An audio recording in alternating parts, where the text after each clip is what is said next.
Hello കൂട്ടുകാരെ, ഇന്നത്തെ day എന്ന് പറഞ്ഞത് ഒരു കുട്ടി ഹോസ്പിറ്റൽ ഡേ ആണ്. എൻ്റെ അമ്മച്ചീനെയും കൊണ്ട് ഞാൻ കുറച്ച് ചെക്കപ്സും കാര്യങ്ങൾക്കും വേണ്ടിയിട്ട് ഹോസ്പിറ്റലിൽ പോയിട്ടുണ്ടായിരുന്നു.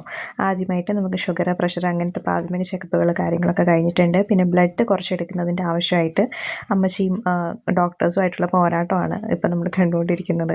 കാരണം എൻ്റെ അമ്മച്ചിക്ക് കയ്യിൽ വെയിലൊന്നും കിട്ടുന്നുണ്ടായിരുന്നില്ല ബ്ലഡ് എടുക്കാൻ വേണ്ടിയിട്ട്. ബ്ലഡ് എടുക്കുന്നതിനായിട്ട് കുത്തുന്നു, തിരിച്ചു വലിച്ചൂരുന്നു, കുത്തുന്നു, ഇത് ഊരുന്നു, കുത്തുന്നു, ഈ ഒരു പ്രോസസ്സാണ് മണിക്കൂറുകൾ കൊണ്ട് നടന്നുകൊണ്ടിരുന്നത്. അങ്ങനെ എൻ്റെ അമ്മച്ചി വളരെ ടയേർഡായി, ഡോക്ടേഴ്സ് ടയേർഡായി, സ്കാൻ ചെയ്ത വെയിൻ ഉണ്ടോ എന്ന് വരെ നോക്കി, അതിലും കിട്ടിയില്ല. ലാസ്റ്റ് ഒരു ഡോക്ടർ വന്ന് എങ്ങനെയൊക്കെ ഒപ്പിച്ച് കുറച്ചെടുത്തു. പിന്നെ സ്റ്റൊമക്ക് ക്ലീനിങ് ഉണ്ടായിരുന്നു, അത് കഴിഞ്ഞു. പിന്നീട് നമുക്ക് കുറച്ച് ബ്ലഡിൻ്റെ ആവശ്യം കൂടി ഉണ്ടായിരുന്നു. അതിന് മുന്നേ കുറച്ച് ഫുഡ് കൊടുത്തു. അവർ ഫുഡൊക്കെ കഴിച്ചു. അമ്മച്ചി ഓക്കെ ആയി, വെള്ളമൊക്കെ കുടിച്ചു, സെറ്റായി എന്ന് കണ്ടു കഴിഞ്ഞപ്പോൾ 2 ഡോക്ടേഴ്സ് വന്ന് അമ്മച്ചിനെ കൺവിൻസ് ചെയ്ത് കുറച്ച് ബ്ലഡും കൂടി അഡ്വാൻസ് ടെസ്റ്റിന് വേണ്ടിയിട്ട് എടുത്തിട്ടുണ്ട്. അപ്പോൾ ഇന്നത്തെ വിശേഷങ്ങൾ ഇത്രയേ ഉള്ളൂ. ഈ വീഡിയോ നിങ്ങൾക്ക് ഇഷ്ടമായെന്ന് ഞാൻ വിശ്വസിക്കുന്നു. എന്നെ സപ്പോർട്ട് ചെയ്യുക. ബൈ.